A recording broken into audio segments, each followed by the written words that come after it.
Saudara Komisi Pemilihan Umum Daerah Sorong melakukan sosialisasi tata cara pemungutan suara di hadapan pelajar sekolah menengah atas di Sorong, Papua Barat. Para pemilih pemula ini diperkenalkan tentang tahapan pemilu hingga tata cara pemungutan suara, serta 5 kertas suara yang akan digunakan saat pemilu nanti. Komisioner KPU Kota Sorong mengatakan sosialisasi ini dilakukan mengingat target KPU dalam partisipasi pemilu kali ini diutamakan pada pelajar yang sudah berkesempatan menggunakan hak pilihnya.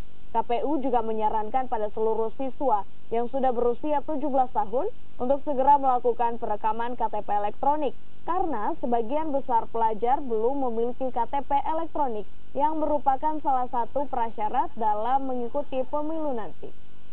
Sudah melakukan perekaman KTP karena memang ada sebagian besar sekolah yang kami datangi itu sebagian murid siswa kelas 3 itu belum sama sekali melakukan perekaman.